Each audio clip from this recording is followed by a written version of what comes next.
సహస్రాన్ని హత్య చేసిన ఘటనలో భాగంగా సహస్రాన్ని హత్య చేసిన వ్యక్తిని అయితే అంతకుని పోలీసులు అదుపులోకి తీసుకున్నారు. అయితే ఇప్పుడు దానికి సంబంధించి ప్రజెంట్ మనతో పాటు మాట్లాడడానికి సహస్రానికి సంబంధించిన తల్లిదండ్రులు ఉన్నారు. తండ్రితోటి మాట్లాడదాము.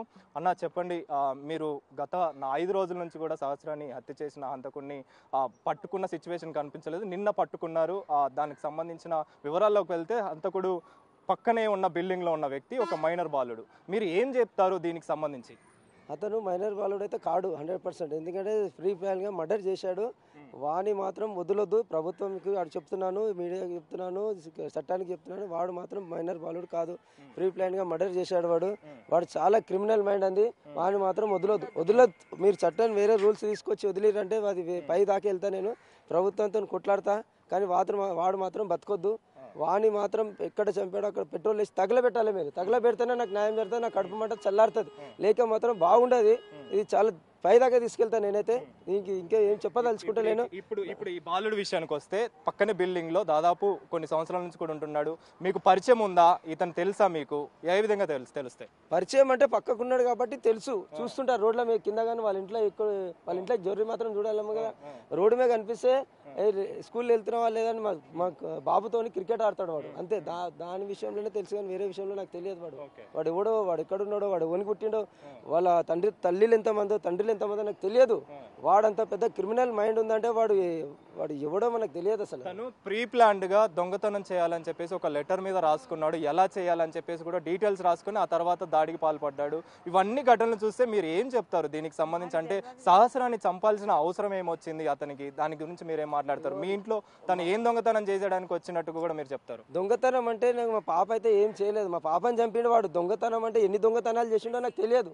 ఎన్ని దొంగతనాలు చేసిండో నాకు తెలియదు. మా పాపని చంపిండు. మా పాపకు న్యాయం జరగాలి, నాకు న్యాయం జరగాలి. నా కడుపు అంటే చల్లారాలంటే ప్రభుత్వం ఒక నిర్ణయం వాడిని చంపాలంతే. అంటే మీరు చెప్తున్నట్టు మీరు శిక్షించాలని చెప్పేసి మాట్లాడుతున్నారు. అంటే గత 4 రోజుల నుంచి కూడా బాబుకు సంబంధించి బాబు అక్కడే ఉన్నాడు. హత్య చేసిన వ్యక్తి 4 రోజులు కూడా మీతో పాటే తిరుగుతున్నాడు.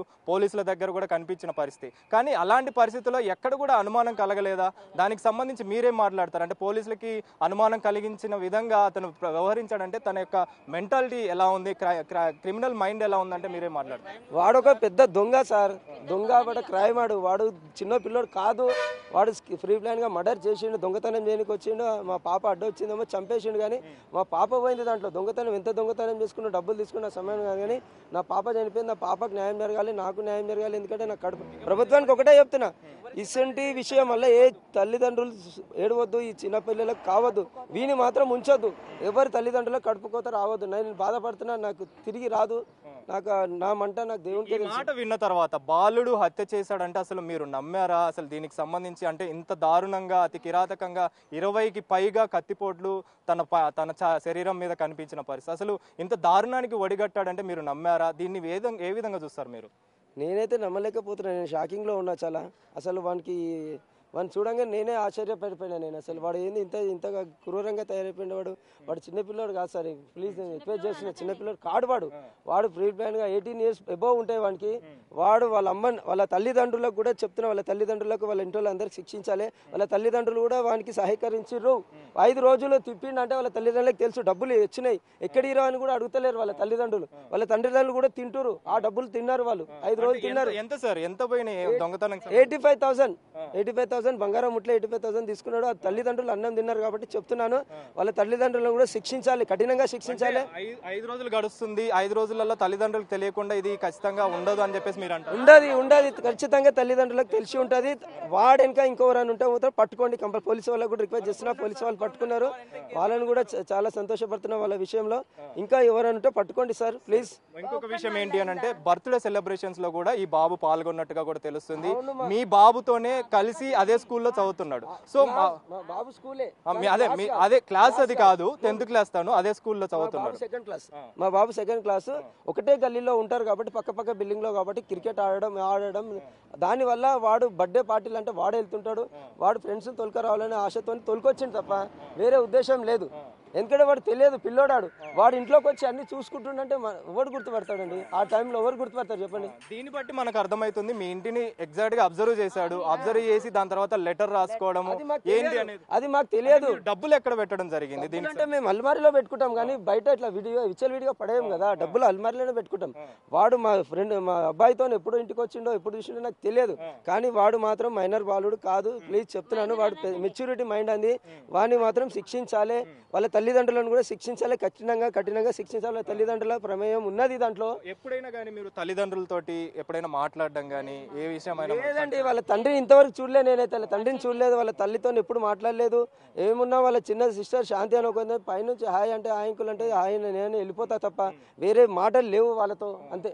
అంటే ఆ రోజు ఘటన జరిగిన టైంలో తను అదే గోడ దూకి యువతలకు వచ్చాడు, యువతల గోడ దూకి అవతలకి వెళ్ళాడు. అంటే 15 నిమిషాల పాటు అక్కడే ఉన్నట్టుగా కూడా పోలీసులు ధృవీకరించారు. అంటే మీరు అబ్జర్వ్ చేశారా ఆ టైంలో కానీ దానికి సంబంధించి? అంటే ఏ విధంగా ఈ దొంగతనం జరిగింటుంది, లేదా ఈ హత్యకి ఏ విధంగా పాల్పడి? అంతా నా మైండ్ సెట్ నాకు రాలేదు. నా పాపను చూడంగా నాకు మైండ్ బ్లాక్ అయిపోయింది. నేను ఏం చేయాలో తెలియదు. నా పాపను ఎత్తుకున్నాను, బయటకు వచ్చాను. అప్పుడే డాక్టర్ వచ్చాడు, పోలీసు వాళ్ళు వచ్చారు, అంతా గందరగోళం అయిపోయింది. నాకేం తెలియదు అక్కడ. అమ్మ మీరు చెప్పండి, ఈ హత్యకి సంబంధించి అత్తగా మీరేం మాట్లాడతారు? దీనికి సంబంధించి ఇంత దారుణంగా ఇంత అతి కిరాతకంగా చంపిన బాలుడికి సంబంధించి? ఇప్పుడు మా తమ్ముడు చెప్పిండా ఆయన ఉంచొద్దు అంతే. ఆడు చిన్న పిల్లగాడైతే కాడు, ఆడు మంచిగా ప్రిఫర్ అయ్యి వచ్చి నా కోడల్ని చనిపోయింది. మేము సంవత్సరానికి ఒకసారి మా తమ్ముడి దగ్గర రాము, అక్కడ ఏమైతుందో ఎవరు ఉంటారో మాకు తెలియదు. ఆ పాప మొన్న మా పెళ్లిలా ఒక నెల ఉన్నది అంతే. అదే మేనత్తల దగ్గర కూడా ఉంచలేడు, అల్లరి ముద్దుగా పెంచుకున్నాడు మా తమ్ముడు. ఆని మాత్రం ఉంచొద్దు. తల్లిదండ్రులు చెప్తున్న వర్షన్ ప్రకారము కూతుర్ని ఎప్పుడు కూడా ఒక్కదాన్నే వదిలిపెట్టి కూడా వెళ్ళిన రోజు వెళ్తుంటారు. కష్టం చేసుకుర్రు, ఏ ఆస్తి లేదు, వచ్చి చిన్నగా ఉన్నప్పటి నుంచి పెద్దగా అయ్యిండు. కష్టం చేసుకొని ఇద్దరు, మా అమ్మ చనిపోయినాక తమ్ముడిని పెళ్ళైంది, ఇద్దరు పిల్లలు పుట్టి అల్లరి ముద్దుగా పెంచుకున్నాడు. మాకు కూడా ఆశపడలేడు, రూపాయి ఇమ్మని కూడా అనలేడు. ఒకడు వాళ్ళ అన్నున్నాడు, ఇప్పుడు మా అన్న మా పెద్దన్న, వాళ్ళకు కూడా ఆశపడకుండా ఇద్దరు పిల్లల్ని మాకు ఇవ్వకుండా నడుపుకున్నాడు. అట్లాంటి పిల్లల్ని నరికేసి అన్నప్పుడు ఆడు ఉండదు, ఆడు మైనర్ కాడు, ఆడు వయసు పిల్లగాడే ఉన్నాడు. అని అమ్మ కళ్ళ ముంగట ఏమన్నా చేయాలి. పిల్లగాడిని ఖచ్చితంగా శిక్షించాలి. వాడిని ఇంక ఇట్లనే మనకి వీడున్నాడు, ఏజ్ కాలేదని తెలిసి పెడితే ఇంకా వాడు ఇంకా వేరే వాళ్ళకు కూడాను వాడు ఇట్లాంటివి చేస్తాడు. నాకేం చేయలేదు, ఇంత పెద్ద చేసినా కూడా వాడు ఏం చేయలేదు అనేసి ఇంకా చేసే అవకాశాలు ఉన్నాయి. 5 రోజుల పాటు అనుమానం రాకుండా తిరిగాడు. ఆ తర్వాత తను ప్రీ ప్లాన్డ్ గా కొన్ని రాసుకున్నాడు. అంటే ఓటీటీ ప్లాట్ఫామ్స్ కావచ్చు, వీడియోస్ చూసి కావచ్చు, ఇవన్నీ కూడా ప్రీ ప్లాన్డ్ గా చేసుకున్నాడు. ఆ ఏజ్ లో వాడు చేసి కూడాను స్నానం చేసుకుని వచ్చి మళ్ళీ యథావిధిగా వచ్చి మీ పాప 4 సార్లు అరిచింది డాడీ అని అంటే వాడు ఎంత ధైర్యం ఉంటుంది. మీ దగ్గరకు వచ్చి చెప్పడం జరిగింది. మా బామర్దికి కృష్ణకు వచ్చి చెప్పిండు. అంటే ఇట్లా నమ్ముతారు సార్, అంత ఆనందం రాకుండా ఇట్లా ముఖంలో కూడా ఎంత భయం లేకుండా వచ్చి చెప్పిండు. వానికి ఎట్లా అనుమానం పట్టాలి, అట్లా జరిగింది సార్. ఏం చెప్తారు మరి చివరికి, ఏం చెప్తారు ఇంతటి దారుణానికి తగ్గబడ్డా? మా పాప పోయింది కానీ ఇక ముందు ఎవరికి ఇట్లాంటి సంఘటన జరగకుండా వానికి కఠినంగా శిక్షించాలి. మా పాపకి అది మీ దాన్ని బట్టి ఉంటది, వదలడా మరి ఇంకొక పాప కూడా జరగచ్చు, రేపు పొద్దుగాల జరుగుతుంది కదండి. మరి అతన్ని మాత్రం వదలొద్దు. గవర్నమెంట్ ఎట్లా శిక్షించిందో మాకు తెలియాలి. అతను వదిలిండ్రు అనుకో చంపాలి కంపల్సరీ. మా పాప ఎట్లా చనిపోయిందో వాడు కూడా అట్లా ఆ తల్లిదండ్రులు కూడా చాలా శ్రోకించాలి. మా పాప చాలా ఘోరంగా చనిపోయింది సార్, మాకు చాలా ఇబ్బంది ఉంది. ఆ పిల్లని చూసి మేము షాక్ అయిపోయినాం, చాలా షాక్ అయిపోయినాం. మాకు కంపల్సరీ అప్పుడు చనిపోవాలి, మాకు అదొకటే తలిగింది సార్. మేము మర్చిపోలేకపోతున్నాం. నా చిన్న కోడలు ఎంత మేము చేసుకున్నామో మాకు తెలుసు.